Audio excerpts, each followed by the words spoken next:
This is indeed a sacred time, a sacred hour. And I want to tell you something that I know for sure, that God, Spirit, Source, Allah, Krishna, by whatever name you choose to call it, is in fact the maintainer and sustainer of the universe. It is the joy of all joy, light in the darkest of places, and the holiest of all that is holy. And I know that it lives in, around, and expresses itself as me. For I have no life separate and apart from this source. And what is true for me, I know, is absolutely and unequivocally true for every person here, every person on the planet. For we are all one and the same. And I know for sure that the young lady that I observed sitting on the ground at San Mateo and Central, having a crisis, drug-induced or psychologically induced, is also the beloved. For God lives in and around her, and I know that for her. I don't know who she is, but I know that she belongs to Spirit. And so I give thanks for that. I give thanks for this philosophy. I give thanks for the Rio Grande Center for Spiritual Living. And I give thanks for each person here, knowing that we are a part of each other. And I want to cite that Rumi poem that Reverend Martha mentioned last week. And what it says is, you are not a drop in the ocean, but you are the entire ocean in a drop. And so it is. Our spiritual reading this morning is quoted in The Gentle Art of Blessing by Pierre Pradervand. It is a poem written by Joe Dominguez. It says, your natural state is the ecstatic experience of love. It is simply the conscious experience of our aliveness made manifest, shared. Love does not happen to us. We happen it. We happen it by removing that which blocks it. Living a life is simply the process of removing those barriers to experiencing love. And now I'll turn the service over to our wonderful music director, Zenobia. And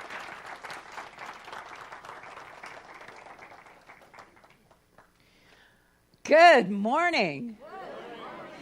I believe I can fly now. Thank you. That was great. That was good. Today we're talking about limitation. This year we've been talking about healing the world. And one of the compelling aspects of that topic is each of us knows inside of us that we can heal the world. We know that. Otherwise, we couldn't sit here and say, that's not true. We can. There is a limitation that we've had up until now. There is a limitation we've had up until now. Ah, thank you. That's right. Up until now, there has been something blocking us. But from this day forward, from this very moment forward, it doesn't apply any longer. So from this moment forward, each of us is that expression, that individualized consciousness of God. And because of that, we're talking about spiritual healing which is an important thing to talk about. So today we're talking about healing consciousness. We're talking about hypnotism and how to reverse that, the mass hypnotism we've been in, and talking about how we move ourselves forward. So I want to start with a poem by the Pulitzer Prize winner poet, I can never say his first name, Rabindranath Tagore is his last name, Tagore, Tagore. And this poem is called Your Name. I will utter your name, sitting alone among the shadows of my silent thoughts. I will utter your name, sitting alone among the shadows of my silent thoughts. I will utter it without words. I will utter it without purpose. For I'm like a child that calls its mother 100 times, glad that it can say mother. I am like a child that calls its mother 100 times, glad that it can say mother.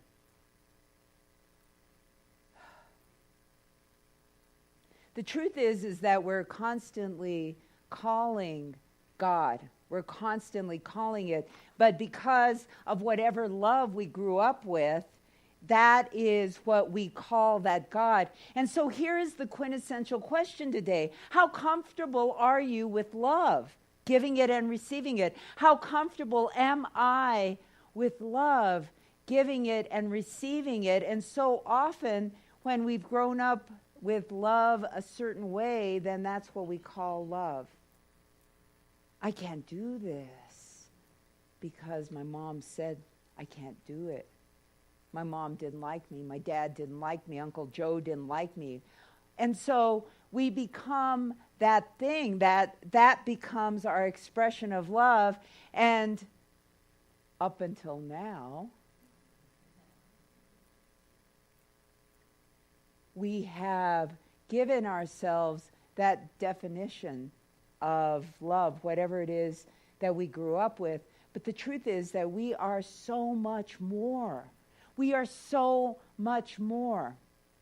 When my daughter was in second grade, they took a little field trip, her second grade class, to the corn maze out here at Los Poblanos. And so I went along as one of the chaperones. And so the teachers asked us, the moms, not to go along with our kids. The kid has to be in a different group than us. So it just so happened the group I was chaperoning was the last group through the maze. And so we're having a great time. We're talking about mazes and clouds and God and mice and, all sorts of things that second graders and I like to talk about. And so we're walking through, so we're the last group out, last one in and last group out. So by the time we get out at the end of the little tour, my daughter's out there and she's just panicked. She's so scared. She says, "Mom, I didn't think you'd ever find your way out of the maze."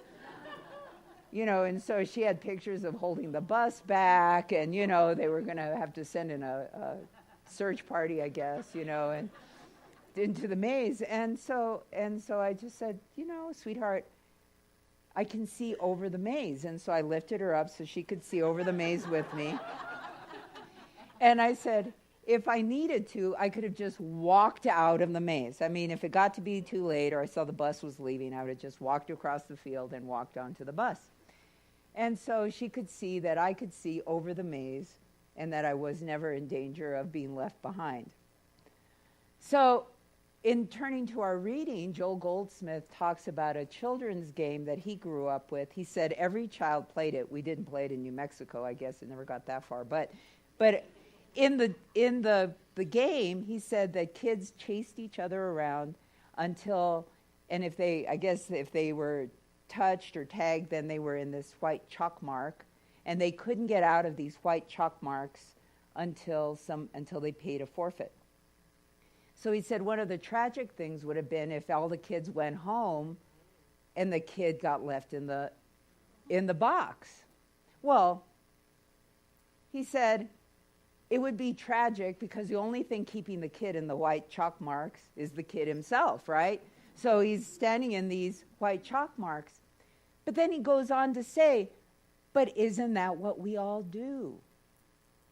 Jesus, and he talks a lot about Jesus, and as metaphysicians, we look at Jesus as an example.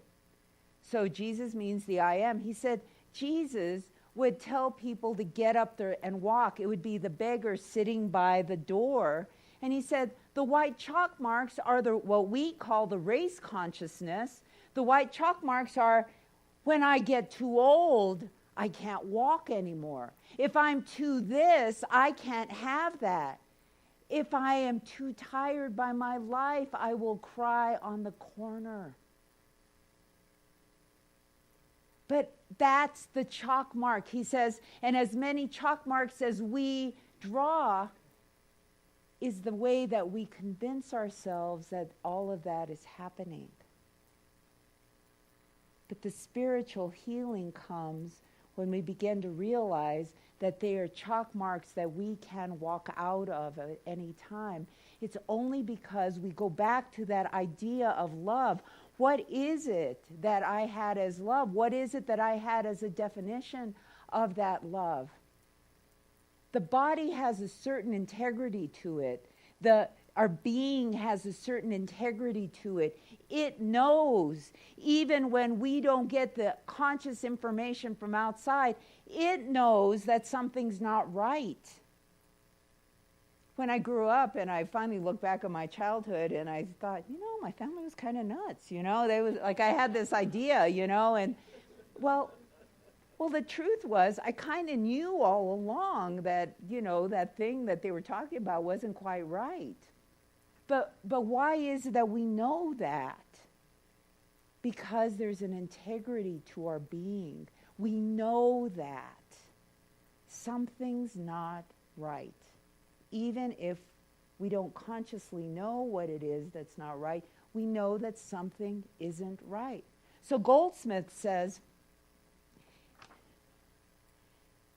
this is the nature of spiritual healing. It's when we start walking out of those chalk marks that the race consciousness has drawn for us. He says, this is the nature of spiritual healing.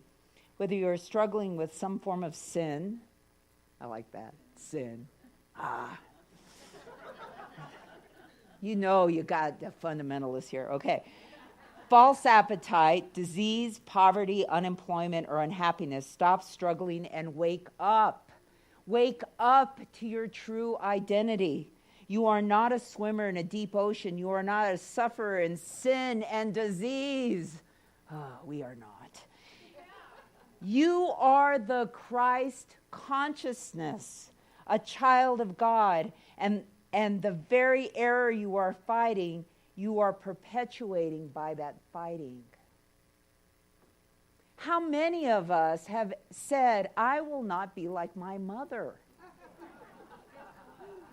Only to wake up one day to find I'm just like my mother.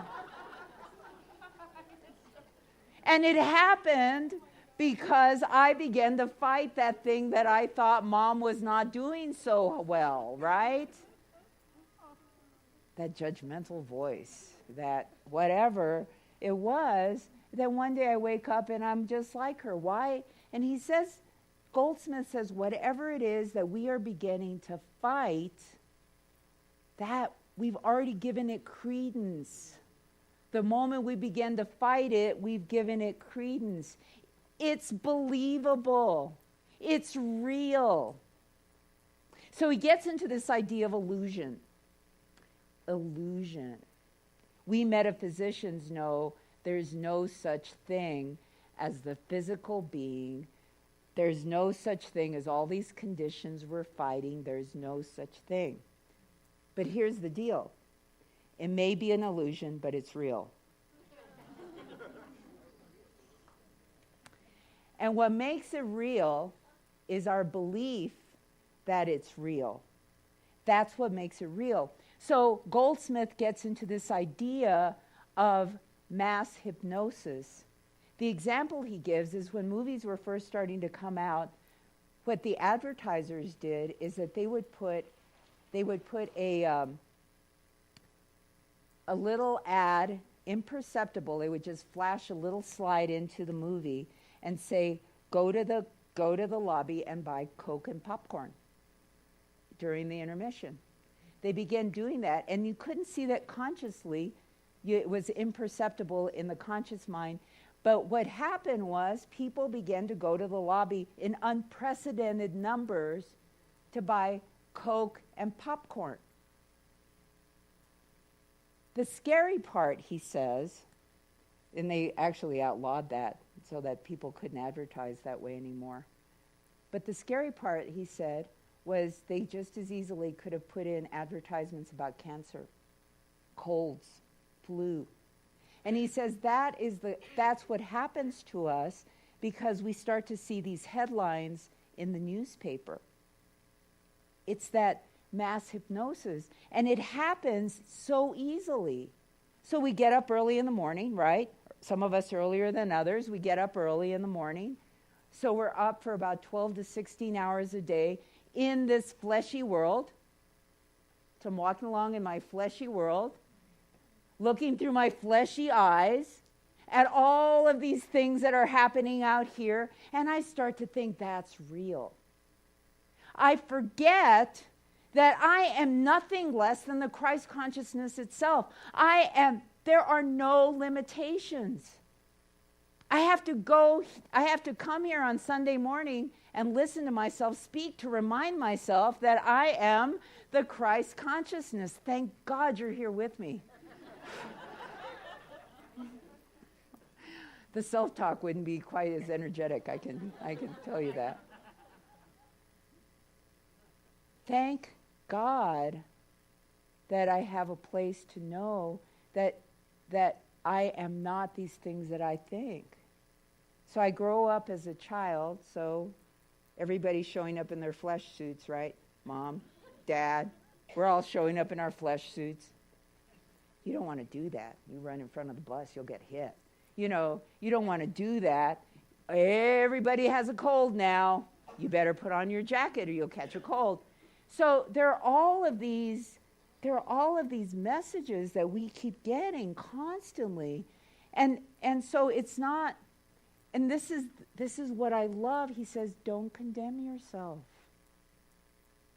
How do we deal with this mass hypnosis? We know as religious scientists that there is such a thing as race consciousness. All of the messages that have been put into this consciousness, we arrived here unarmed, right? For the moment that we're in our families, they're giving us those messages. So Martha grows up, I guess I'm this, I guess I'm that, I guess I'm this, I guess I'm that. Up until now, right? So I'm redefining love, and because we know there's an integrity to our being that knows that there's something more, and we can go beyond our families, and often that's what scares us. If I go beyond my family, how will I know what to do?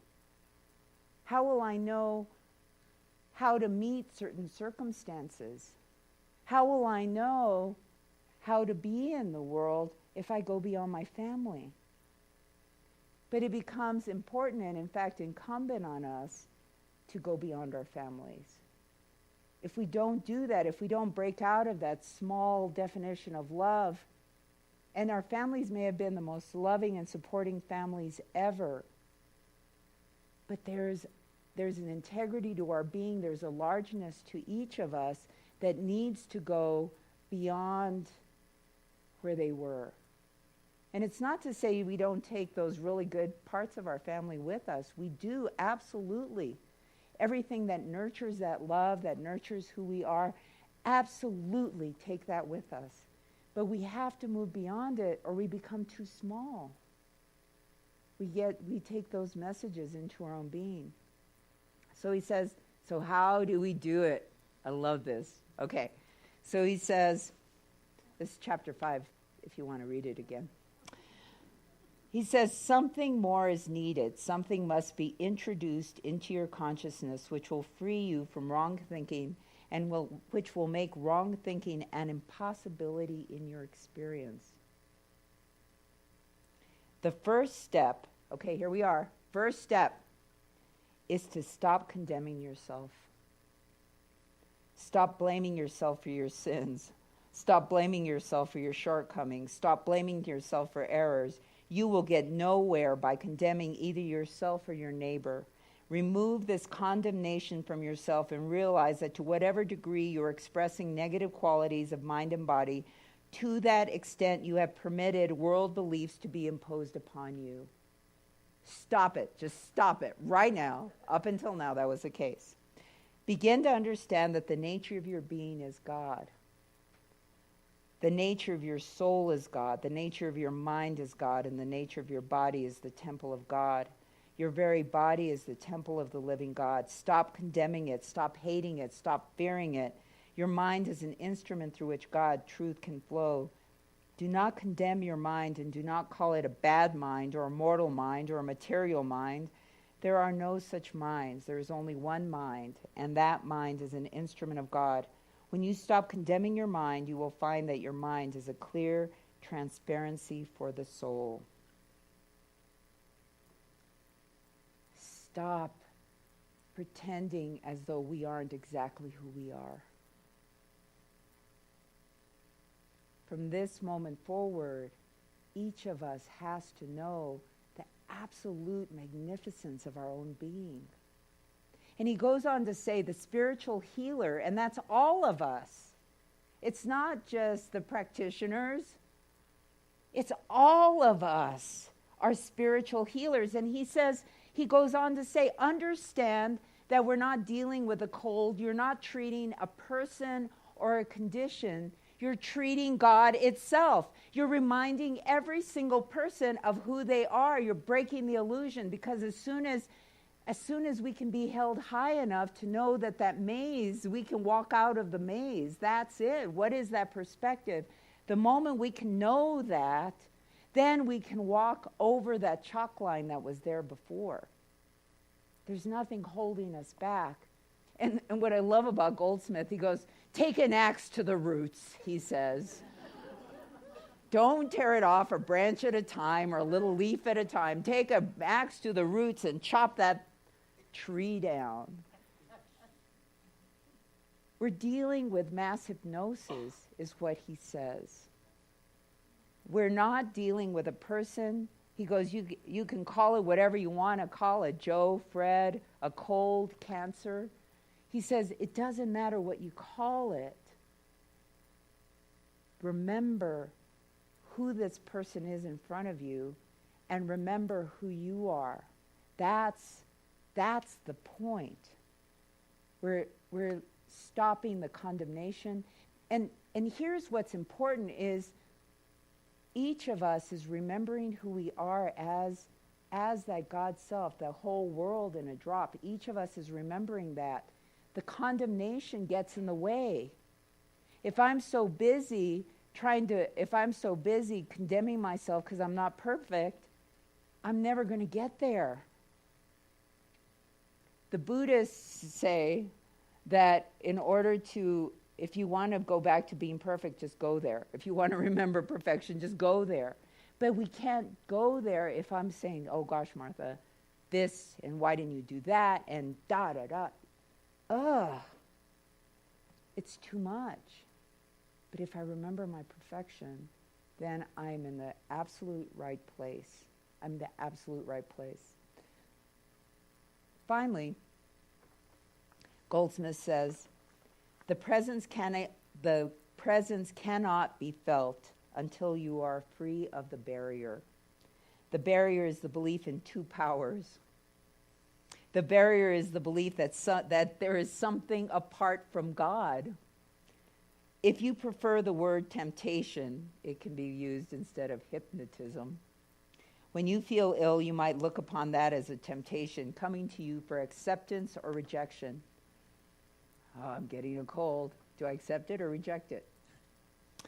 When you feel ill, you might, the only way you can reject the temptation is to recognize it as the arm of flesh or nothingness, no matter what is brought to you, whatever its name or nature, no matter who it is. The carnal mind is not the opposite of a divine mind, and you are not looking for a divine mind to do something to a carnal mind. The minute you have made the carnal mind a nothingness, the arm flesh, you no longer have two powers, and you can do just what it says in Scripture: rest in his word, rest in the word. And this next part, and I feel compelled to read it to you because it's the crux of Goldsmith's writings. So if you go on to read any more of Goldsmith's writing, this is what's important. And he says, "It was then that I discovered that scriptural passage which you will find throughout all of my writings. Quote, the stone was cut out of the mountain without hands. The stone was cut out of the mountain without hands. By the time I had spent some months puzzling on its obscure meaning, the answer became apparent. The weapon against error, our offense and defense, is something that is neither physical nor mental, no action, no words, no thoughts, only the awareness of God. As you carry this out in practice, watching the stone being formed in and of your consciousness while you stand to one side as a witness or a beholder, eventually a state of peace will come. Then you will catch a glimpse of God as is not a power over anything, just God is. You begin to understand that no power does anything to anyone, and you become a beholder as reality begins to appear. All problems fade out in proportion as you develop this ability to be quiet, to behold, and to witness divine harmony unfold. And because of the principle of oneness, your patient experiences this harmony." We come back to source. We come back to that Christ consciousness. And we know that no longer are we in error. And what's that phrase? Up until now. The people in the front row are paying attention. Come on. Up until now. So, up until now, my definition of love may have been short of what it was that I needed it to be. Up until now. But now, from now on, from this moment forward, it is everything that I need it to be. So if you would join me in a spiritual practice, for people who are new, we do a little meditation. If you feel comfortable, please close your eyes and take a deep breath. And release.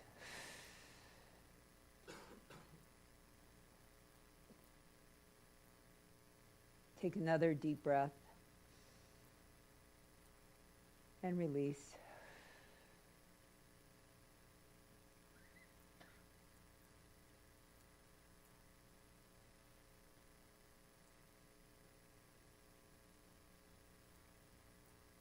Go into your body and find where love lives.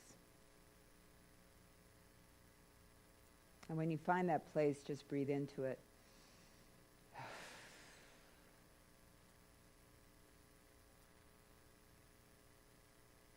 Allow that love to expand.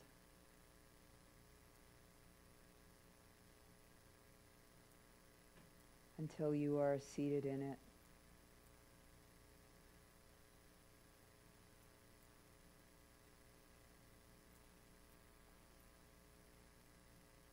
For the highest love and the innermost love is the same love.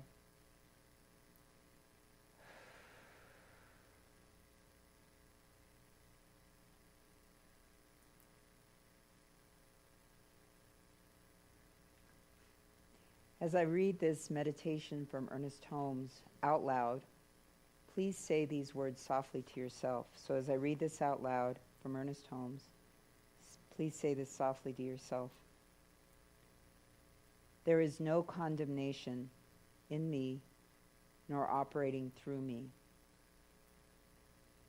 There is no condemnation in me, nor operating through me. I am free from the belief or thought of other people. I am free from the belief or thought of other people. I walk my own way, immune to all suggestion of condemnation. I walk my own way, immune to all suggestion of condemnation. Only those thoughts can enter my mentality which I allow to enter. Only those thoughts can enter my mentality which I allow to enter. I do not and cannot receive adverse thoughts. I do not and cannot receive adverse thoughts. Only those thoughts which are helpful and life-giving can find entrance to my house and mind. Only those thoughts which are helpful and life-giving can find entrance to my house and mind. There is no condemnation. So I'll read this one more time aloud while you say it softly to yourself. There is no condemnation in me, nor operating through me. I am free from the belief or thought of other people. I walk my own way, immune to all suggestion of condemnation. Only those thoughts can enter my mentality, which I allow to enter. I do not and cannot receive adverse thoughts. Only those thoughts which are helpful and life-giving can find entrance to my house and mind. There is no condemnation.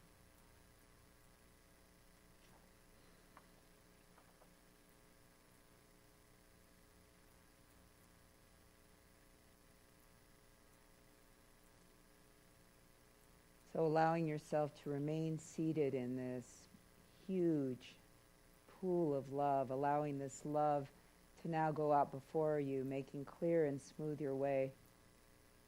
Take a deep breath and come back to the room.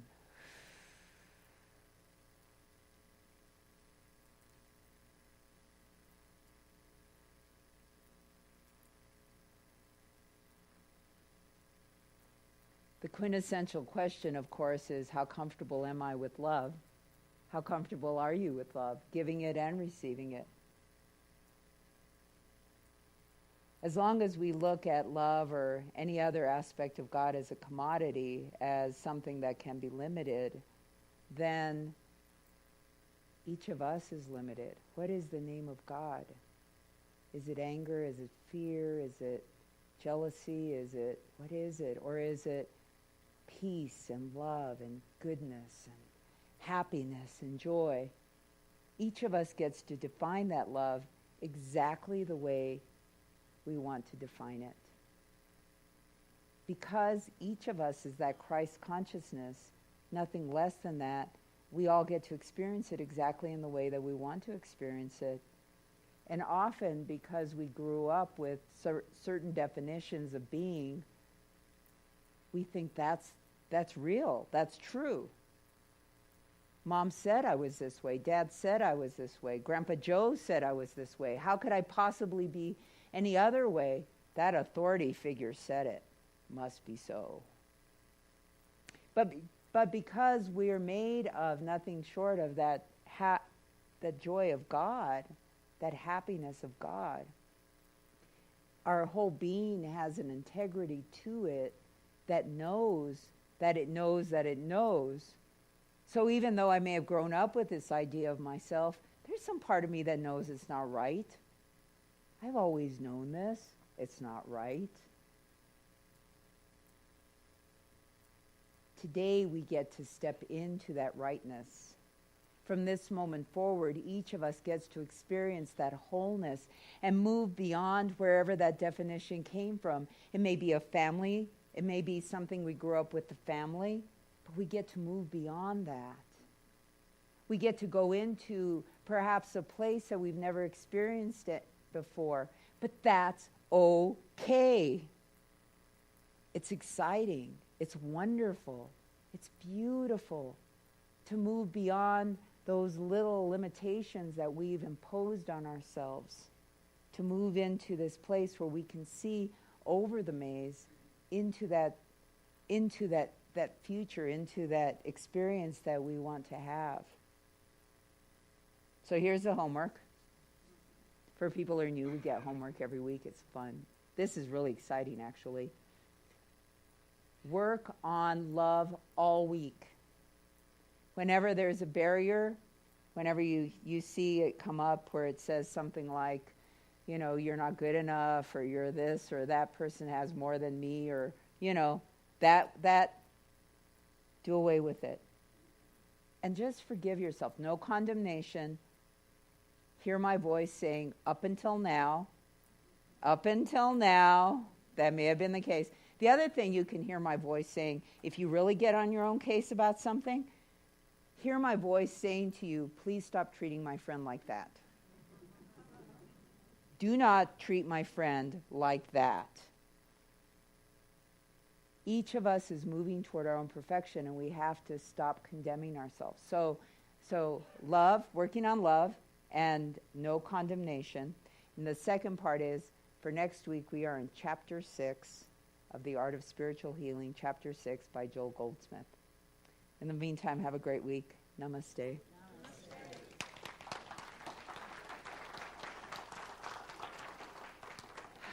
It's our prayer time. I would invite the practitioners to please stand with me.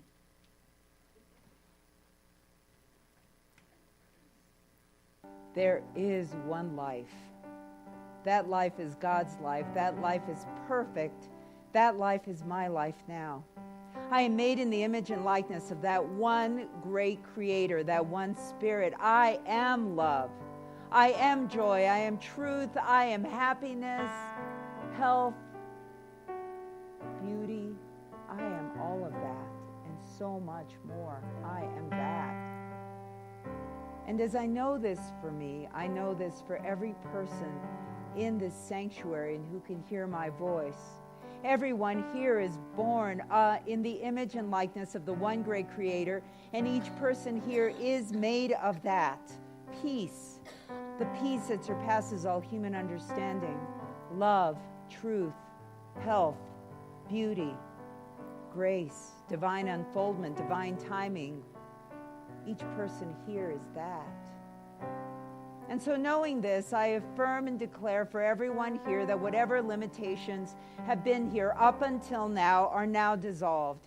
Each person here takes up love, takes up peace, health, whatever it is that is needed in order to move forward, and moves forward. For that wisdom that is internal to each of us now goes out before each of us, making clear and smooth our way, making love the order of the day, knowing that there is no limitation, and that each of us is born in a world of abundance, and that we dare look at it, that we dare have it in our lives. For each of us is no less than the stars.